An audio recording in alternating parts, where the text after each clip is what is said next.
네, 언약의 하나님 12번째 나갑니다. 제가 오래전에 생각했던 것이 있었는데요. 어떤 생각이 있었냐면 불신자 때요. 불신자 때 한 20대 초반이었습니다. 그때 제가 어느 커피숍에서 친구를 지금 만날 일이 있어서 커피숍에 간 적이 있는데, 옛날에는 다방이라고 했어요. 어쨌든 지금 커피숍에 갔었는데, 제가 앉아서 기다리던 자리에 큰 어항이 있었어요. 근데 그 어항을 무심코 바라보다가 그 물고기가 막 물속에 휘젓고 다니는 걸 보면서 갑자기 그런 생각이 들더라고요. 저 물고기가 자기네들이 이 어항 속에 갇힌 걸 알면 자살하지 않을까. 저 물고기들은 지금 자기네들이 원래 살도 있는 곳에서 계속 살고 있다고 생각하지 않을까. 근데 만약에 저 물고기들이 생각할 수 있어서 그 어항 속에 갇혀 있다라고 생각한다면 자살하지 않을까 하는 생각이 그냥 무심코 이렇게 지나간 적이 있어요. 근데 제가 또 신자 때 또 이 초신자 때죠. 이 복음을 알기보다는 그냥 하나님이란 그 말 자체에 굉장히 그 감사하고 좋을 때가 있었어요. 근데 그때는 뭐 성경도 모르고 아무것도 모를 때인데, 혹시 이 지구가 하나님이 만들어 놓으신 하나의 커다란 무대가 아닌가 이런 생각을 한 적이 있어요. 그 하나님의 지구라는 커다란 무대를 만들어 놓으시고 하나의 작품을 완성하신 게 아닌가 이런 생각했는데, 그 이유는요, 어떤 영국이 무대에 올려졌을 때 그 작품은 이미 시작과 끝을 갖고 있죠. 그래서 그 작품 속에는 또 많은 사람들이 이제 연극을 하는데, 그 지구라는 무대에서 많은 사람들이 이제 연극을 하잖아요. 이 연극에는 출연진들이 다양하게 있죠. 뭐 드라마도 그렇고 영화도 그렇고 어디나 있는 것이 뭐냐면 주연 배우가 있고 조연 배우가 있고요. 또 악역을 맡은 사람이 있고, 어떤 사람은 엑스트라라 그러죠. 별로 이렇게 비중이 없는 그런 역할을 맡은 사람이 있고, 그 다양한 사람들이 한 작품을 완성시키죠. 그러면서 이런 생각을 하면서, 그렇다면 하나님이 만들어 놓은 이 지구라는 그 무대 속에서 나는 과연 이 중에서 어떤 역할의 사람일까? 이런 생각을 한 적이 있어요. 이건 지금 언약의 여정이라는 그 메시지를 하면서, 오늘은 또 언약 성취자 요셉이라는 이 주제를 가지고 하면서 생각이 났던 거예요.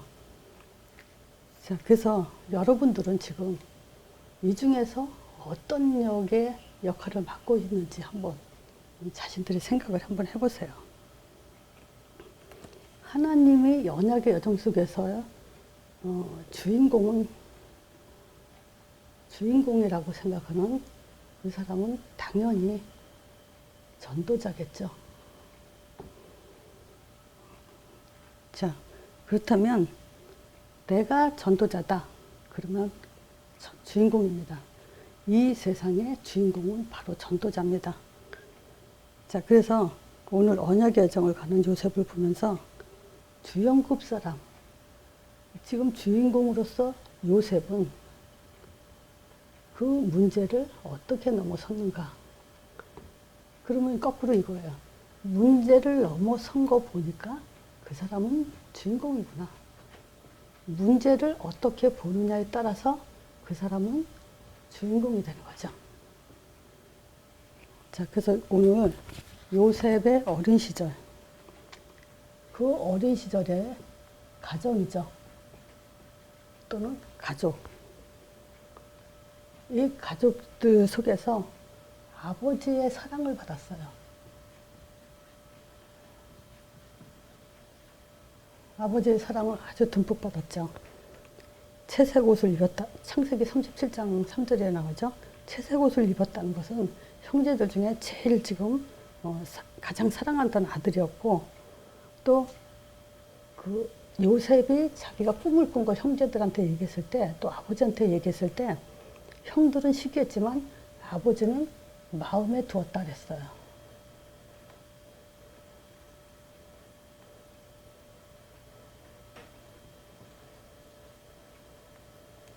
자, 형제들은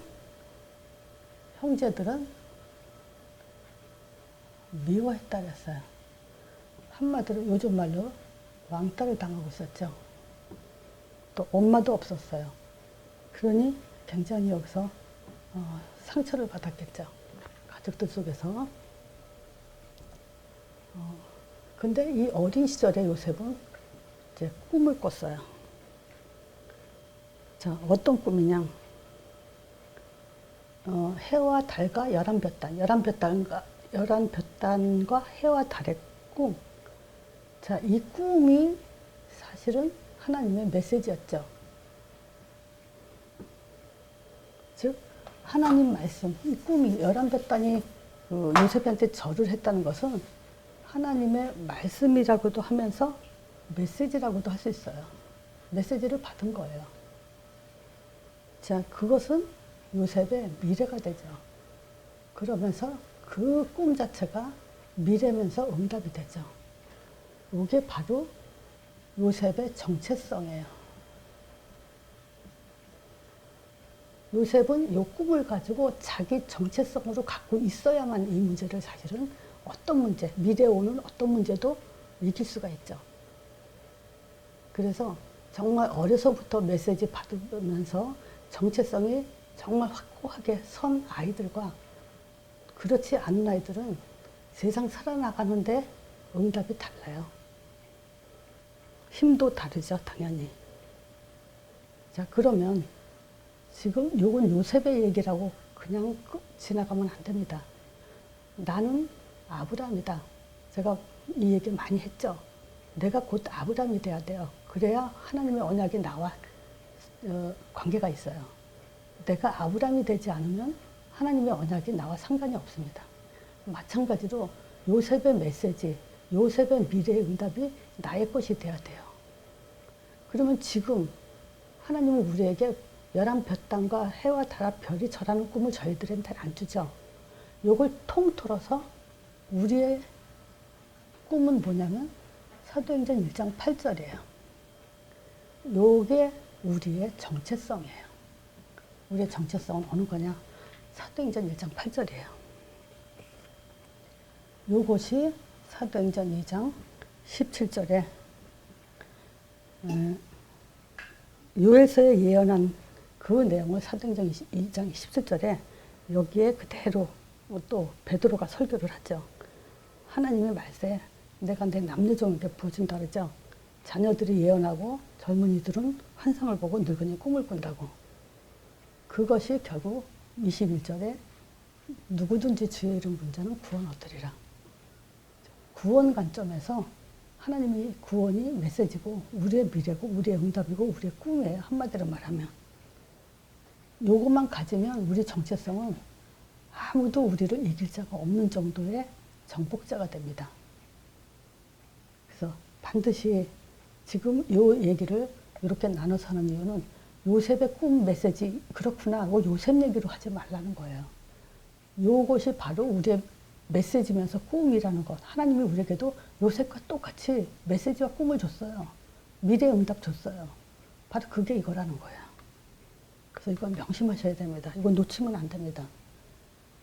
자, 근데 여기에 요셉의 처신.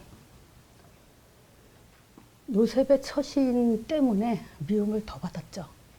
그래서 요거는 또 다른 말로 사역자의 처신이라고도 말할 수 있어요. 자, 요 꿈을 꾼 거. 요거를 우리가 제가 복음 알기 전에 종교 생활할 때 있었던 일과 이렇게 같이 설명하면서 말씀을 드릴 건데요. 요셉은 이 꿈을 형들한테 말하면 안 돼요. 아버지에게만 말했어야 돼요. 예를 들어서 얘기하면, 맞으면 적용보다는 뭐 적용이나 뭐 예를 들어서 얘기하는 거라 적용 들어서 돌아보면요. 제가 이제 종교 생활할 때 무슨 일이 있었냐면 구역 식구들이 몇 명이 모여서 우리 집에서 기도를 하고 있었어요. 근데 그때 어떤 자매가 갑자기 머리가 아프다면서 좀 다른 방에 들어가 있었으면 좋겠다. 좀 쉬고 싶다 그래요. 그래서 내가 안방을 들어가라고 보냈어요. 근데 한참 우리가 구역 예배 다 끝나고 있는데 나왔는데 이 사람이 그 사람들 앞에서 한 5-6명이 앉은 자리 앞에서 무슨 얘기하냐면 그때 당시에 말로 뭐냐면 자기 나름대로의 무슨 예언 같은 걸 하더라고요. 그게 뭐냐면 내 얼굴이 기도하는데 얼굴이 까맣게 근심 또 굉장히 힘든 안 좋은 낯빛으로 내 얼굴이 보였다고 얘기를 하더라고요. 근데 그렇게만 얘기해서 무슨 일이 어떻게 일어난다 그런 것도 없어요. 그냥 내 얼굴이 자기 기도하는데 까맣게 나왔다 이렇게만 얘기하더라고요. 근데 그러면서 한 말이 뭐냐면 나중에 따로 자기 집으로 나만 오라고 얘기를 해요. 그랬을 때 제가 요거 나에 대한 이런 그래서 그거를 그냥 듣고 가만히 있다가 목사님이 이제 신방 오셨을 때 제가 목사님한테 물어봤어요. 왜 나의 문제에 대해서 하나님은 목사님한테 얼굴이 안 좋든지 뭐 하든지 뭘 보여주질 않고 왜 그 사람한테 그걸 보여줬냐 이렇게 물어봤어요. 그랬더니 그 목사님 하신 말씀이 그거 자기한테 말을 참 잘해줬다. 이렇게만 하고 끝났어요. 그게 무슨 일인지 뭔지 이런 것도 없고 그래서 그 사람이 오라는데 난 안 갔다. 왜 하나님이 나에 대한 것을 목사님을 통해서 하겠지. 왜 그 사람 통해서 하겠냐. 그리고 그냥 무시하고 넘어갔다 그랬어요. 그랬더니 잘했다 그러더라고요. 이렇게 예를 들어서 어떤 사람에 대해서 그 모습을 봤을 땐 그 예언자라는 사람, 예언자는 나한테 말할 필요도 없고요. 누구한테 말할 필요도 없어요. 그 사역자의 지혜, 그런 예언자의 지혜는 바로 목사님한테, 담임 목사님한테 그냥 말하고 그냥 기도해 주세요. 그러면 끝나면 돼요. 그걸 자기가 말하면서 자기가 어쩌고저쩌고 이렇게 사람들은 말하면서 퍼뜨릴 그런 이유가 아무것도 없어요. 지금 또 복음을 알고 난 지금 시점에서 보면 이런 것들은 그냥 무시해도 돼요. 신경 쓸 필요가 없어요.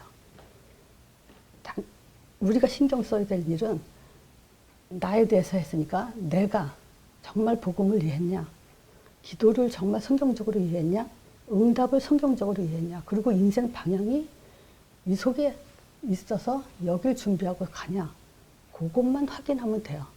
그게 안 됐을 때는 요거 하도록 도와주면 돼요. 딴 일을 하면 안 됩니다. 그거는 성경적이지도 않고 하나님의 일도 아닙니다. 그거는. 또 두 번째 제가 경험했던 것이 뭐냐면요. 이 사람은 기도 중에 환상을 봤어요. 그때 5-60명 다녔던 개척교회였는데요. 이 사람이 나보다 나이가 한 5살은 어려요. 근데 이 환상을 본 사람이 한글을 몰라요. 어렸을 때부터 남의 집에서 가정부로 일을 했기 때문에 학교를 간 적도 없고 글자를 알지도 못해요. 성경 읽지도 못해요. 근데 이 사람이 기도 중에 환상을 봤는데 뭘 봤냐면 막대기가 이렇게 꺾어져 있고요. 사다리가 이렇게 있어요. 근데 이게 막 불타요. LA 폭동 사건이 있었죠. 그거 일주일 전에 이 사람이 예언을 했어요. 이 말을 했어요. 목사님 사모님이 깜짝 놀랐죠. 이런 일이 일어난 거 보고. LA도 모르죠. 언제 이 사람 글자도. 근데 그렇게 나무가 이렇게 니은자를 꺾어주고 사다리가 있는데 막 불탔다는 얘기를 해요. 그때부터 사모님이, 목사님은 안 그런데 사모님이 이 사람한테 딱 붙어서 같이 이제 기도하기 시작하는데 서로 기도하면서 마음과 어떤 생각들을 서로 읽더라고요. 그런 일들이 있어서 그런 것들은 하나의 다 미혹이에요, 미혹. 복음이 아니에요. 다른 방향으로 가게 하기 위한 사단의 미혹이에요. 자, 그래서 이런 환상을 봤다 하더라도 이거는 사람들한테 드러날 필요도 없고 얘기할 필요도 없어요. 그냥 목사님한테 얘기하면 돼요. 그리고 끝나면 돼요. 지금 복음을 정말 또 알고 난 다음에 이건 아무 쓸데없는 일이에요. 그거 마찬가지로 이 요셉의 처신, 즉 사역자의 처신은 교회 안에서 복음과 전도 외에 정말 우리가 누구 만났을 때 복음이 이해되고 기도와 응답이 성경적으로 이해됐냐, 그리고 정말 이 삶으로 가고 있냐를 도와주는 일만 하면 나머지는 우리가 할 일이 아니에요. 그리고 사역자의 처신 중에서 또 한 가지는 뭐냐면 어떤 사람이 상담을 할 수, 내가 말씀 공부하고 있는데 상담을 하는 사람이 있어요. 뭐냐면 어떤 사람은 어떤 상담을 하냐면 자기가 정말 이게 전도자의 삶을 가고 싶은데 너무 일이 너무 많아가지고 시간이 없어요. 그래서 만약에 자기가 개인 사업을 하게 되면은 시간을 자기가 조절할 수 있고 마음대로 움직일 수 있기 때문에 전도자의 삶으로 더 가기 쉽지 않냐. 이러면서 자기가 지금 어떤 사업을 하려고 그러는데 어떻게 생각하냐. 이런 상담을 했을 때 그거는 담임 목사님한테 상담하세요 라고 해야 돼요. 이걸 내가 상담해주면 안 돼요. 우리는 중간 사역자로서 교회의 일꾼을 세우기 위한 중간 사역자로서 사역을 하는 거고, 그 사람의 그 인생 방향을 전도자의 삶으로 가게 하게끔 중간 사역을 하는 거기 때문에 이런 것들은 지혜롭게 목사님한테 상담하게 하고 우리는 말씀만 전하고 그 사람이 일꾼 되도록 양육하는 일에만 전무하면 돼요. 상담이 하나의 예를 들지 뭐 상담 많죠, 여러 가지로. 그런 일을 사역자들이 중간에서 이래라 저래라 하면 그건 바람직하지 않습니다. 그래서 이런 처신들이 굉장히 중요해요. 자, 그래서 요셉은 어린 시절에 하나님의 말씀을 받고 메시지를 받고 미래에 대한 응답을 이미 다 받고 시작했어요. 자, 언약 성취하기 위한 그 과정이 뭐였냐? 그 첫 번째, 미움을 받았죠. 그래서 그 미움 속에 우리는 분명히 상처를 받고 또 엄마가 없는 그 외로움 속에 이런 삶을 살았어요. 자, 미움만 받은 뿐만이 아니라 이제 구덩이에도 빠졌죠. 형들이 이제 구덩이에 집어 던졌죠. 이건 굉장히 충격적인 사건이죠. 그죠? 이 말은 구덩이에 빠졌다는 것은 뭐냐면요. 죽음의 위기를 체험했다는 거죠. 창세기 37장 24절에 보면 그래요. 그를 잡아서 구덩이에 던지는데 그 빈 것이라 물이 없었다라는 것은 물이 있었으면 죽었다는 얘기죠. 그러면 죽음의 위기까지 가고 요것이 직접 당한 그 요셉이나 만약에 우리가 이런 일을 당했다 했을 땐 그 형제들과 원수가 되죠. 사랑할 수 없죠, 절대. 자, 그리고 노예로 팔려갔죠. 요셉의 스토리 우리가 잘 알다시피. 그 노예는 뭡니까? 자기 의지가 없어요. 물건이죠. 그리고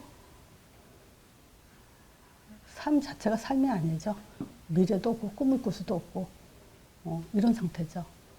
그런데 이 노예 생활에 창세기 39장 2절에 보면 하나님이 요셉과 함께 하심으로 형통한 자가 됐다 그래요. 자, 그러니까 우리는 바로 이걸 믿고 나가는 거죠. 확신은 뭡니까? 하나님이 우리와 임마누엘 하시면 형통한 자가 된다는 거예요. 그 우리가 말로다가 하나님이 나와 함께 해주세요. 하나님이 나와 함께 할 걸 믿습니다. 그런다고 되는 게 아니죠. 바로 요게 되게 되죠. 여기에는 오직 그리스도, 오직 권능, 오직 땅끝 증인. 요게 임마누엘입니다.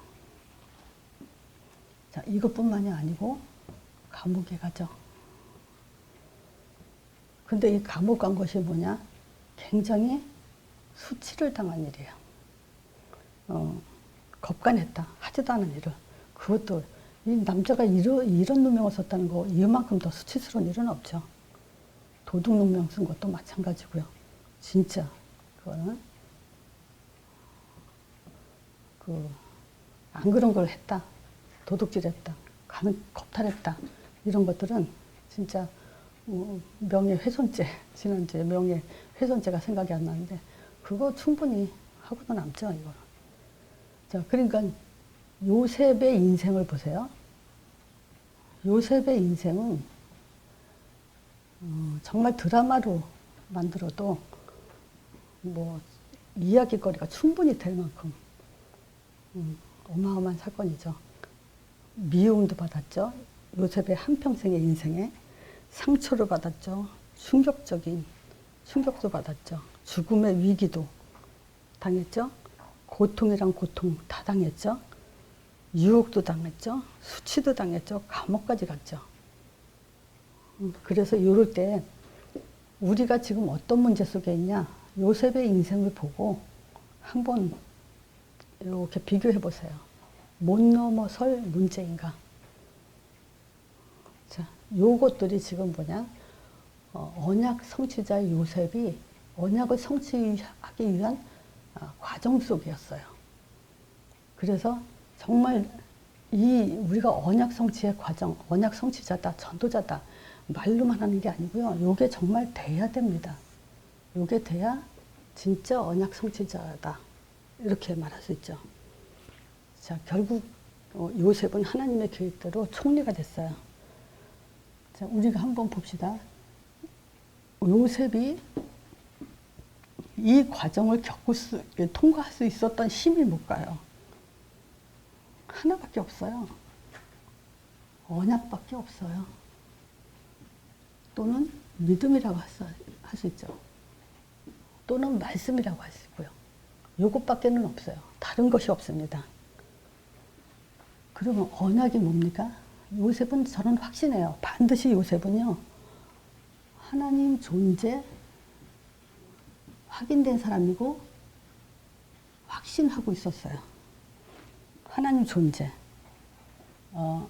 제가 이 메시지 하는 이유는요, 동영상을 올리는 이유는 바로 여기에 있어요. 하나님이 아니에요. 그냥 하나님이 아니고 언약의 하나님이라는 거예요.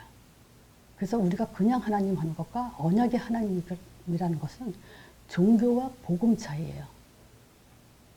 사단에 속는 미혹되는 것과 사단을 꺾는 그런 답이에요. 그래서 어떻게 확인합니까? 존재 확인?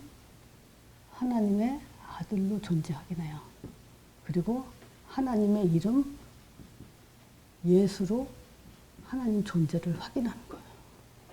다른 방법은 없어요. 다른 방법은 틀린 거예요. 자, 그리고 예배를 알았죠. 어떤 예배? 피 예배. 십자가 놓치지 않았어요. 피의 의미, 우리는 날마다, 지금도 순간마다 늘 감사가 돼야 되고, 다 이뤘다라는 승리의 힘을 가져야 돼요. 다 이뤘어요. 이거 놓치면 우린 영적으로 병듭니다. 그리고 요셉의 믿음은요, 사단을 알았어요. 존재, 대적자. 이거 모르면요, 종교예요.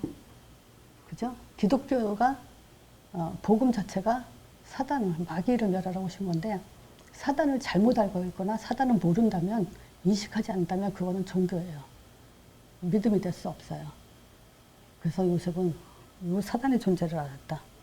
그리고 하나님의 이름에 어떤 일이 일어나는지 그 능력을 알았죠.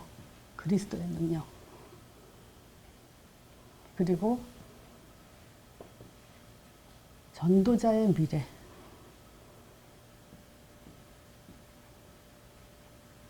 응답과 미래. 이거 알았죠. 이게 언약이에요. 요 믿음이 없으면, 그래서 제가 또 얘기하지만 이 중에서도 하나라도 빠지면 그건 종교가 된다고. 하나라도 빠지면 복음이 될 수 없어요. 믿음이 될 수 없어요. 자, 이거는 이미 준비된 거예요. 서론에도 말씀드린 것처럼요. 하나님의 그 스토리, 작품은요, 이미 시작과 동시에 창세 전부터 시작했죠. 끝을 갖고 있는 거예요. 그래서 우리의 믿음도요, 사실은 시작과 끝을 갖고 믿는 거죠. 그게 바로 이거예요. 시작과 끝을 가진 믿음. 이 믿음을 가졌기 때문에 원망하지 않았어요.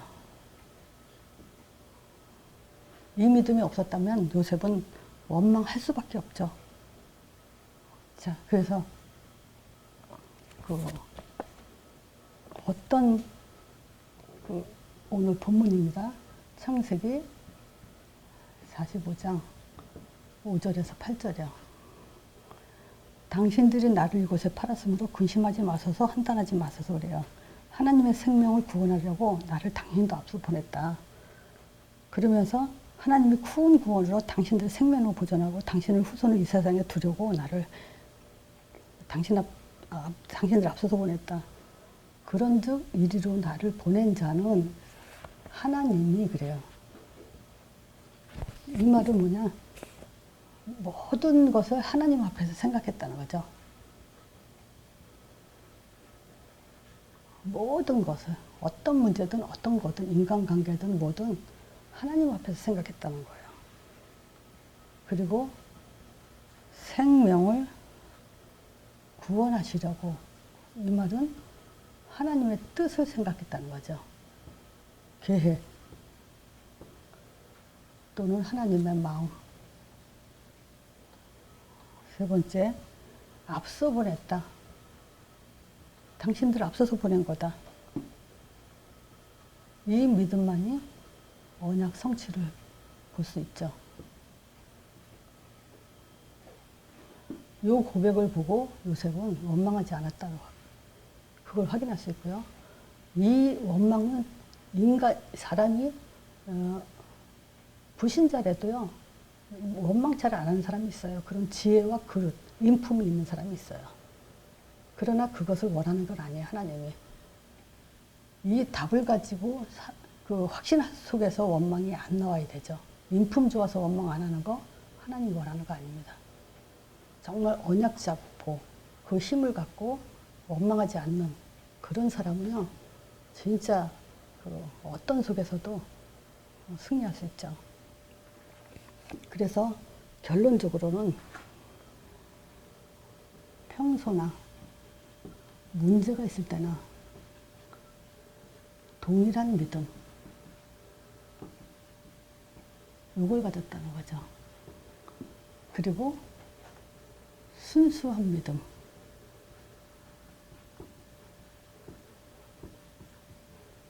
그래서 요셉은 정말 순수한 믿음을 가졌어요. 요거를 더 좀 보태서 말하자면요. 다니엘과 세 친구들, 요 사람들이 진짜 순수한 믿음을 가졌죠. 다니엘 3장 18절에 요 세 친구들이죠. 뭐 금신상에 절하라 그러잖아요. 그래서 막 뭐 북치고 장구치고 막 이렇게 할 때 금신상에 다 같이 절하라 하는데 이 세 친구들만 절하지 않았죠. 그때 그 왕이 그러죠. 이제 풀무에 던져 죽일 거라고. 근데 그때 이제 그냥 대답할 필요가 없다. 아예 말할 필요도 없다. 16절에 그러죠. 그리고 그 풀무에 들어가도 하나님은 능히 건져낼 수 있다. 또 그리 아니하실지라도 했을 때 그리 아니하실지라도 요구의 믿음이 순수한 믿음이에요. 또 다니엘이 어인의 도장이 찍힌 것을 알고도 죽을 것을 알고도 이 말이에요. 에스더요. 4장 19절이죠. 에스더 4장 16절에 죽으면 죽으리라.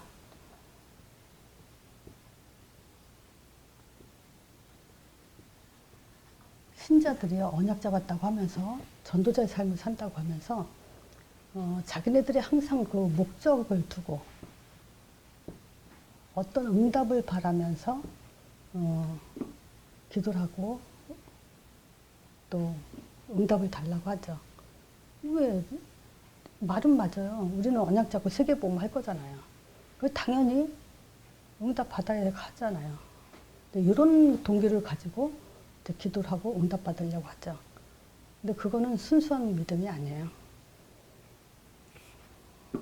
반드시 우리는 하나님이 살아계신 그 자체만으로도 감사가 나오고 또 복음 5가지만 가지고도 우리가 영적인 그 힘을 가질 수 있고 어떤 환경에 흔들리지 않는 항상 같은 믿음으로 우리는 가야 됩니다.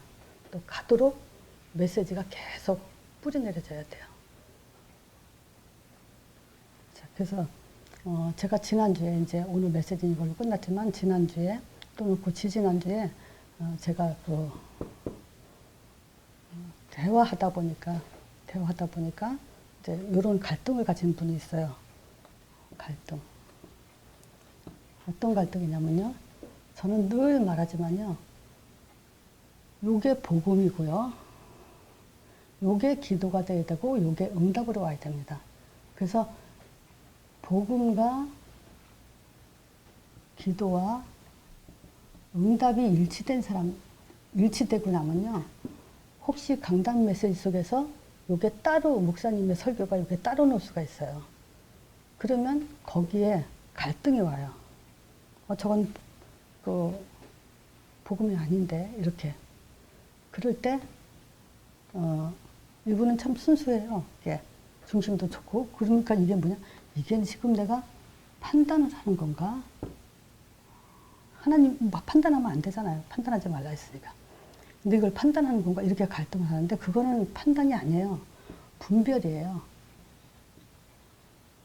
반드시 복음, 기도, 응답 이거에 대해서는 분별할 수 있어야 돼요. 왜냐면요. 디모데후서 2장 15절에 보면요. 우리는 분별해야 된다 그래요. 반드시.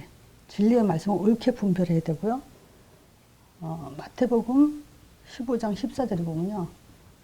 소경이 소경을 인도하면 인도한 소경만 죽는 게 아니라 같이 빠져 죽는다 그래요. 내가 살려면 분별은 해야 돼요.